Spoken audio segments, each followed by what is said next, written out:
Long ago in the region of Boeotia, the birthplace of Heracles and Oedipus, reigned a powerful king called Athamas. His wife Nephele, a goddess of the clouds, would produce him 2 children, the twins Phrixus and Helle. But Athamas's attention would soon be drawn elsewhere, deserting his wife to start a new family, marrying the beautiful Ino, daughter of the hero Cadmus. Ino would then give birth to 2 sons, Laertius and Melicertes, but she would not be content, as Athamas devoted much of his time to the children of his first family. Jealous of the attention Phrixus and Helle were receiving, Ino would devise a cunning plan to get rid of them. Secretly burning all the city's seeds, she had ensured that the next harvest could not be sown, with all the local farmers terrified of the famine that was about to come. In desperation, they would send a small band of messengers to seek assistance from the Oracle of Delphi. But it was just as she had planned, with Ino bribing all the messengers on their return. With their bribes in hand, the group of messengers would follow Ino's instructions, lying to King Athamas and telling him that the only way to avoid famine was to sacrifice his firstborn son Phrixus. With his people on the brink of starvation, Athamas saw no other choice, reluctantly agreeing to their demands. But just as Phrixus was about to be sacrificed, his mother, the goddess Nephele, wanting to save her son, would appear before him. Next to her stood a gift from the god Hermes, a winged ram covered in a beautiful fleece of gold, a sight so mesmerizing that all those who saw it were stopped in their tracks. Telling her son to escape, Phrixus would mount the ram, taking with him his twin sister Helle. Flying out of the city, they would make their way east, but as they crossed the sea on the way to Colchis, Helle would look down, becoming nauseous at the sight of the waves below. Falling off the ram, she would plummet into the water, but no matter how hard she tried, she could not reach her brother's hand, with the waves soon consuming her. The ancient Greeks would name the waterway in which she fell the Hellespont in her honour, a strait known today as the Dardanelles. Mourning the loss of his sister, Phrixus would continue his journey, soon landing in the kingdom of Colchis, where he would be welcomed by King Aeetes, child of the sun god Helios. Thankful to be alive, he would sacrifice the golden ram to Zeus and gift its hide to King Aeetes in thanks for giving him a new home. Aeetes would hang the golden fleece in the sacred grove of the war god Ares, where the Colchian dragon had made its home. Under the dragon's protection, the fleece would become a symbol of the king's authority and power, with it being prophesied that if it was ever taken, Aeetes would lose his kingdom. Little did he know that across the seas in Greece, a young man named Jason was assembling the greatest group of heroes the world had ever seen. Their quest for the Golden Fleece had just begun.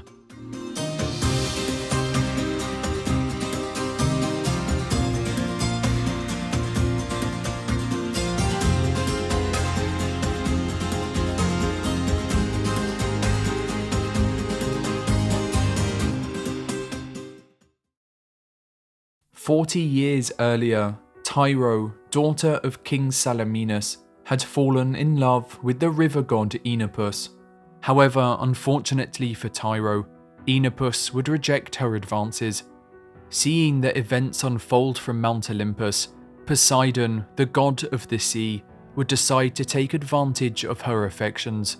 Taking the form of Oenopus, Poseidon would descend to earth, seducing Tyro, with the two spending a night together. As the next day dawned, Poseidon would reveal that he was not Oenopus at all, but rather the god of the sea. Shocked at the deception, Tyro would also be informed that she would soon give birth to 2 sons, but that she must keep the affair a secret. And so, when the time came and she gave birth to 2 boys, Tyro would leave them in the wild to die. But as the children of Poseidon, they possessed great strength, surviving long enough until a local herdsman stumbled across them. Saving the twins, he would raise them as his own, naming one Peleus and the other Neleus. However, having returned to the kingdom of Iolcus, Tyro had married her uncle King Cretheus, with her bearing him 3 sons, the eldest Aeson, as well as Pheres and Amathion. As the years went on, they too would have sons of their own, with Aeson, the rightful heir to the throne, having a boy named Jason. But King Cretheus, having now ruled his kingdom for almost 50 years, had reached the end of his life, passing on to the realm of the dead. Upon the king's death, and having mourned his father's passing, Aeson would be ready to inherit the throne.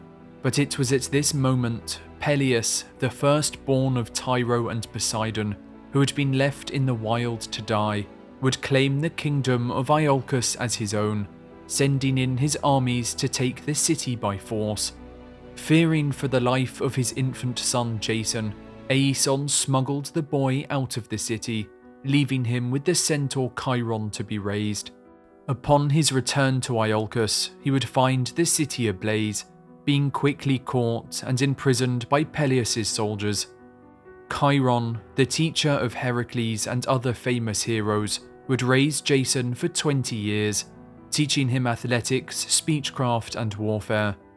But as Jason reached manhood, and having learnt everything Chiron had to offer, he would set out to reclaim his father's stolen kingdom.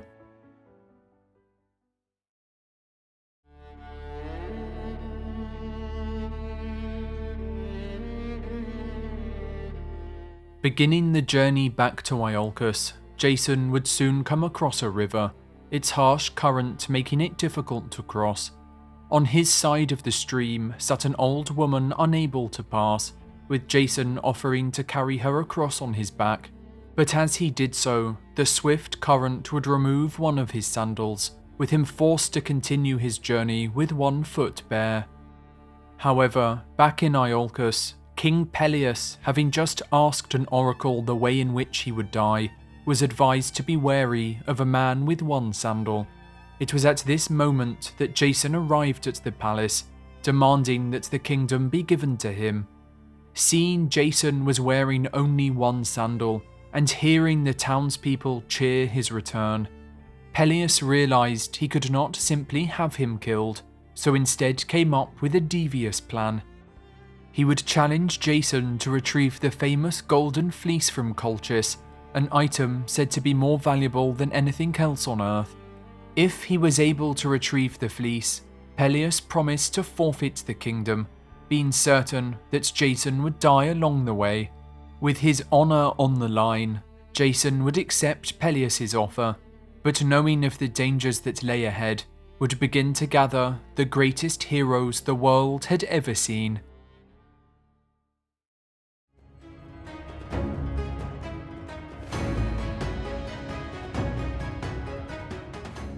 With word spreading of Jason's great quest, heroes from across the land soon flocked to Iolcus to join him on the adventure. The first to arrive would be Heracles, the son of Zeus and the greatest hero of the land, who offered his incredible strength and skill. He would be joined by Zetes and Callias, sons of the North Wind, who each possessed a magnificent pair of wings that granted them the power of flight. Following close behind would be the warriors known as the Dioscuri, Castor and Pollux, the twin brothers of Helen of Troy. Also seeking adventure, Peleus, the father of the great hero Achilles and king of Phthia, would also join, with his elder brother Telamon, the king of Salamis, who had helped Heracles fight the Amazons during his 9th labour, accompanying his brother on the journey. The next to arrive would be the heroes of the Caledonian boar hunt, with Euphemus, Meleager and Idas, all excited to take part on their next adventure. And finally, the last to join would be Orpheus, the famous poet, whose beautiful singing was known throughout the land. To transport these great heroes, Jason would enlist the help of the legendary shipbuilder Argus, who with the help of Athena would create the Argo, the swiftest and most sturdy ship of its time. As they set sail and their great voyage began, Jason and his companions would name themselves the Argonauts after the ship, with the Greek translation of Argo meaning swift, and naut meaning sailor.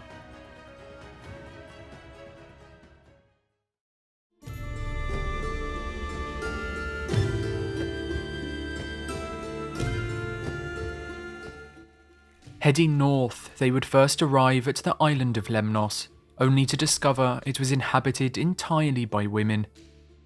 Many years ago, the women of the island had been devoted followers of Aphrodite, the goddess of love and beauty, but their devotion to the goddess had begun to wane, with her temple falling into ruin.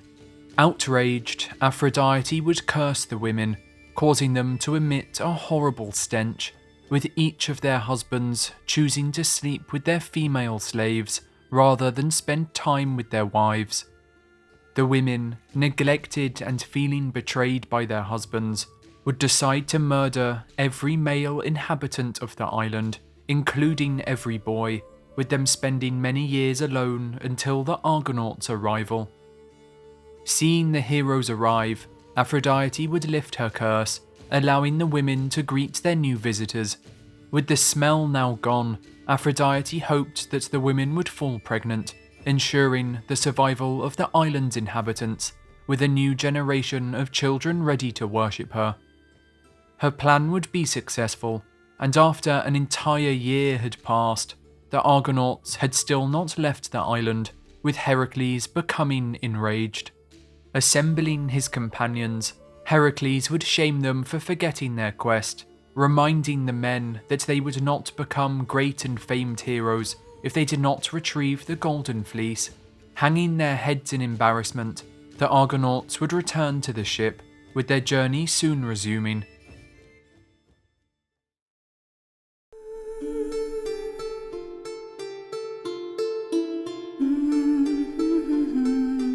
Continuing east, the Argonauts would pass Troy, soon sailing through the Hellespont, where Helle had fallen all those years ago. Arriving at Cyzicus, the city's king would welcome them with open arms, offering food and drink, with the Argonauts soon resuming their journey. However, the night they left, a strong wind would blow them back to the harbour, with the king's soldiers mistaking the Argonauts as raiders. Fighting in complete darkness, the two sides would inflict significant damage, with the king himself and most of his men being slaughtered in the conflict. As night became day and both sides realised what they had done, they would come together to mourn the loss of their dead, hosting a great funeral, with the Argonauts then setting sail. They would next come ashore at Chios, so that Heracles could replace his broken oar. However, Heracles' companion and servant Hylas, having wandered into the wilderness, had become lost in the depths of a vast forest. Hylas would soon stumble across a beautiful spring, stopping to quench his thirst and to wash his body. However, the spring was home to a group of water nymphs, who upon seeing the young man, the first man they had ever seen, would fall in love. Grabbing him by the arm, they would pull Hylas into the water, making him immortal and trapping him there for eternity. Heracles, wondering where his servant had gone, would go into the forest to look for him, but no matter how hard he looked, Hylas could not be found. After searching for days, Heracles would return to the shore, only to find that Jason and the Argonauts, having been convinced to leave by the winged twins Zetes and Callias, had set sail without him. Furious, Heracles would pledge his revenge, but in the meantime would spend many months searching for his lost companion. The Argonauts would next arrive at the land of the Bebryces, whose king Amycus was an undefeated fighter.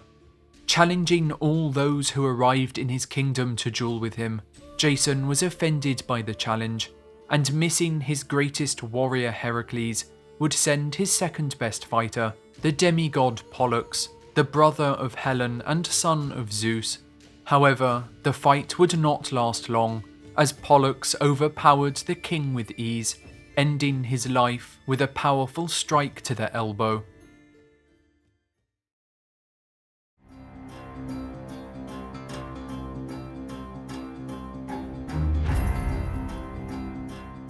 They would next sail to the kingdom of Thrace, where King Phineus, a blind prophet, was tormented by winged monsters known as harpies, who every morning and evening would steal his food for themselves. Chasing away the harpies, the Argonauts would gain the gratitude of the blind king, who would use his power of prophecy to reveal how to overcome the next challenge that awaited them. They were to sail through the clashing rocks, which guarded the entrance to the Black Sea. No ship had ever passed through intact, with Phineus instructing Jason to let a dove lead the way. If the dove was crushed, Jason was not fated to pass, but if it made it through alive, Jason was to follow after. They would then thank the king and resume their journey. Soon reaching the clashing rocks, they would release the dove as instructed, with it passing through unharmed. Seeing this, Jason knew they were safe to follow, with the Argonauts successfully making it to the Black Sea. With the Argo having successfully passed through, the clashing rocks would come to rest, with every ship thereafter able to use the passage.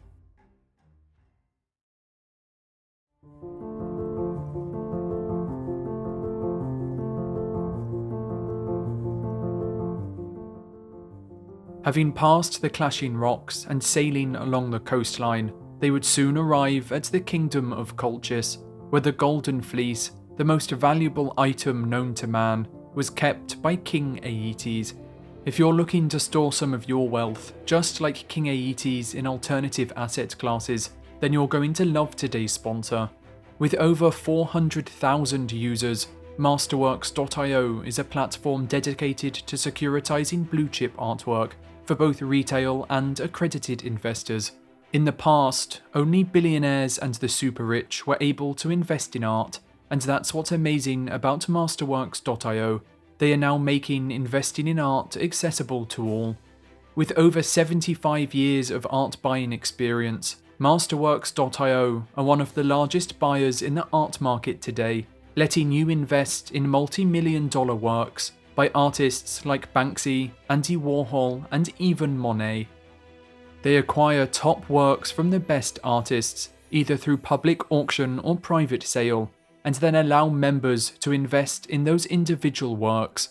Think of it like buying a slice of pizza, instead of needing to buy the whole pie. In a time of high inflation, it's always been wise to diversify your portfolio. In fact, from 1995 to 2020, contemporary art prices have outperformed the S&P 500 by 164%.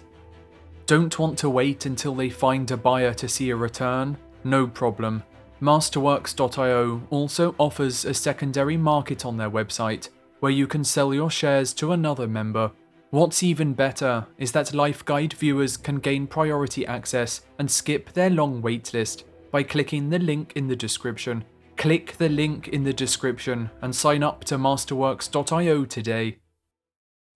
Arriving in his palace, Aeetes would show hospitality to the Argonauts, but would refuse to give up the fleece, as he had been informed by an oracle that he would lose his kingdom if the fleece was ever taken, and so decided to set Jason a number of impossible tasks. In exchange for the fleece, Jason would have to tame a pair of fire-breathing bulls with bronze hooves before sowing a field with dragon's teeth. But while the tasks were impossible even for Jason, he had a friend on Olympus who now came to his aid. For long ago, he had carried an old woman across a river out of kindness, not knowing that she was none other than Hera, queen of the gods, who had come down to earth in disguise.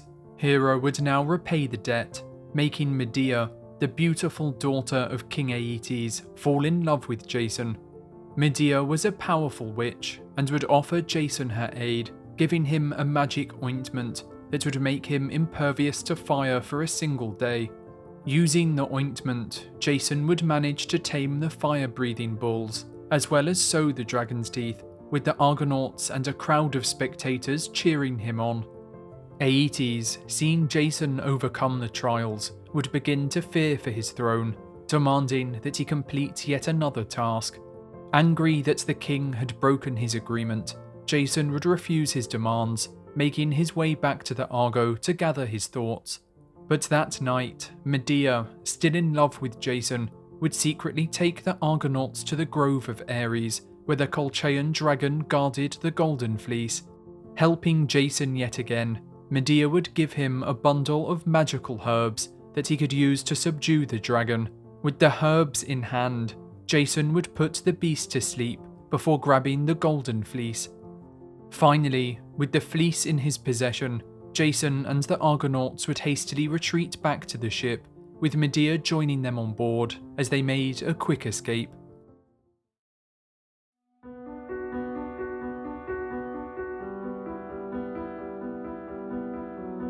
As morning came, King Aeetes awoke to discover that the Golden Fleece had been taken, with him quickly assembling a fleet of ships to head out in pursuit. Leading the fleet would be Aeetes' son Aspertus, and it would not be long until he was close on their tail. Medea, seeing her brother Aspertus closing in on them, and knowing they could not outrun such a large fleet, would ask the Argo to be halted, so she could bring her brother on board to discuss peace talks. But as Aspertus' ship came near, Medea would drag him on board, taking a knife from her robe and stabbing him in the chest. Dismembering the body, she would throw the remains of her brother piece by piece into the sea, so that her grieving father would have to stop the pursuit to collect them. With the time she had now bought, the Argonauts would look for a way to escape. Heading west, they would enter the Istros River, sailing for many weeks until they reached the Alps.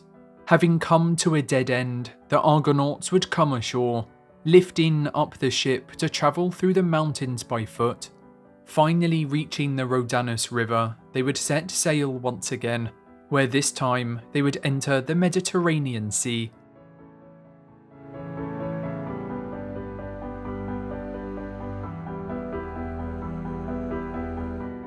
Heading east, Medea would direct them towards the island of Aeaea, where her aunt Circe, a powerful witch, had made her home. Arriving at the island, the Argonauts would find Circe surrounded by docile wolves and lions who cowered at her feet. Welcoming her guests, Circe would embrace Medea, but informed her that she was in great danger, as the murder of her brother had angered the gods. That night, to cleanse them of their crimes, Circe would perform a great ritual sacrifice to Zeus, who, flattered by the ceremony, would pardon Medea for killing her brother. The next morning, with the Argonauts ready to leave, Circe would offer them some advice, warning that they were soon to pass the home of the Sirens, whose bewitching songs would lure them to their death. Setting sail, they would heed Circe's advice, with Jason and his men soon beginning to hear an enchanting melody. It was at this moment that Orpheus, the famous poet, would take out his lyre and begin to play his beautiful songs that would grow louder and louder as they drowned out the sirens' call.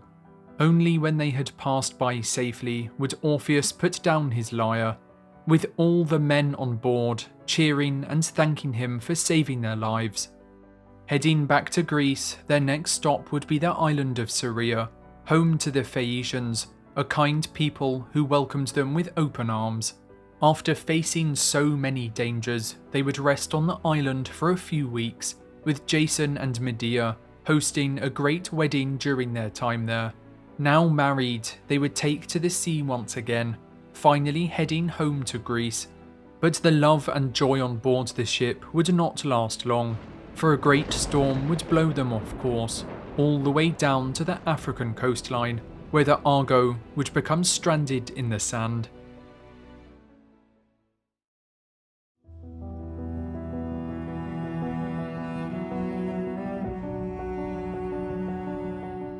Heaving with all their might, the Argonauts would try and push the ship back into the ocean, but no matter how hard they tried, the waters were too strong, forcing the ship back onto the shore. With all hope lost, the Argonauts would disperse, each man parting ways so they could die alone in peace. Certain that his quest had come to an end, Jason would give in to despair, with the only sounds he could hear being the distant weeping of his men. That night, as Jason looked up to the stars, the gods would take pity on him, sending the guardian goddesses of Libya to his aid. Appearing before him, they would inform the hero that he must gather his crew and carry the Argo west until he reached Lake Triton, where he could set sail once again. Filled with relief, for 12 days and nights, Jason and the Argonauts would carry their ship across the vast Libyan desert, passing the Garden of the Hesperides until they finally reached their destination. Arriving at the lake, the god Triton, a son of Poseidon, would direct them north, highlighting a path that led them out to the Mediterranean Sea. Finally heading home, and with Greece in their sight, they would decide to take one final rest on the island of Crete. But unknown to them, the island was home to Talos, a bronze giant that patrolled the shore 3 times each day, destroying any ship that approached. Powerless against the giant, the Argonauts would run in terror, with there being nowhere to hide on the beach. But Medea, using her magic, would soon be able to identify Talos's one weakness, a large bronze nail in the side of his ankle that prevented his divine blood from pouring out. Stopping the giant, Medea would tell Talos that she was a powerful witch and could make him immortal. The only thing he had to do was follow her instructions. Claiming that it was the nail in his foot that kept him from becoming immortal, and Talos never having talked to a human would be easily tricked, reaching down and pulling out the nail. With his blood pouring out, Talos would fall down to the ground, never to torment travellers again. With the giant defeated, the Argonauts would board their ship, soon reaching the kingdom of Iolcus. After many years of travel, and with the golden fleece in hand, Jason was finally ready to reclaim his homeland.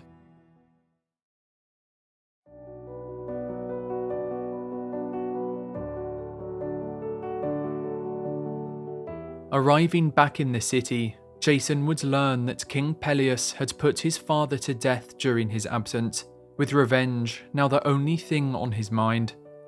Approaching the king with the golden fleece, Jason demanded that the kingdom be rightfully transferred to him, but Peleus, not honouring his word, would refuse, asking Jason to leave.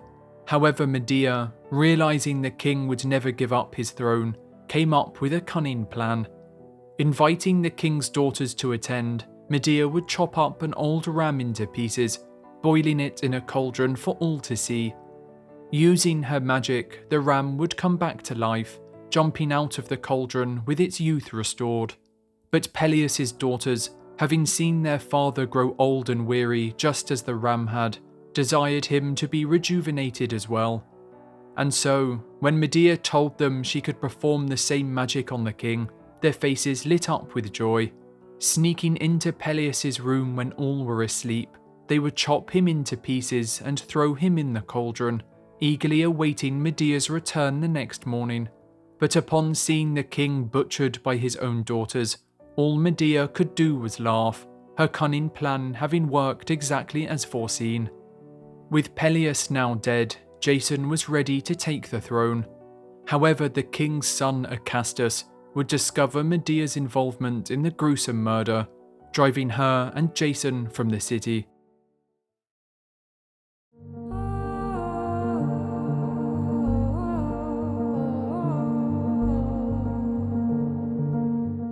Travelling south, they would find a new home in the city of Corinth, with Jason taking the golden fleece and hanging it in the temple of Zeus, leaving his life of adventure behind. Creating a new family with Medea, the two would have many children together, but as the years went on, Jason's eyes would begin to wander. Craving the fame and fortune of his youth, he would look for a wife that he could use to rise through the ranks of society, abandoning Medea and his family to marry the princess Creusa. Betrayed and her heart broken, having murdered her own brother to help Jason, Medea would swear revenge, sending a magic robe to Creusa as a wedding gift. As soon as the robe touched her skin, Creusa's flesh would begin to burn, with her letting out a scream of agony. Her elderly father would attempt to save her, but upon touching the robe, he too would begin to burn, with the pair dying together in front of Jason's tearful eyes. Horrified at the death of his new wife, Jason, knowing who had sent the cursed robe, would draw his sword and rush to confront Medea, but upon finding her, he would discover the true extent of her rage. For at her feet lay the dead bodies of their two sons, Alcamenes and Tysander, with blood still dripping from the dagger Medea had used to kill them. Dropping to his knees, Jason would begin to weep, with Medea flying off in the chariot of her grandfather, the sun god Helios, her final act of revenge complete. Jason would go on to live the rest of his life as a lonely man, never finding love and producing no more children. Clinging on to the memories of his youth, Jason would often visit the Argo, which had been deserted on the shore. With many years having passed and Jason now an old man, one day while he was lying under the ship, its rotting stern would collapse, crushing him below. The ship that had once brought him fame and fortune would now be the very thing that brought his life to an end.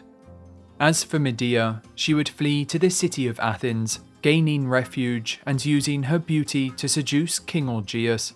Becoming queen, she would bear him a son, but her rise to power would soon be challenged when the city's rightful heir, the great hero Theseus, would return to claim the throne.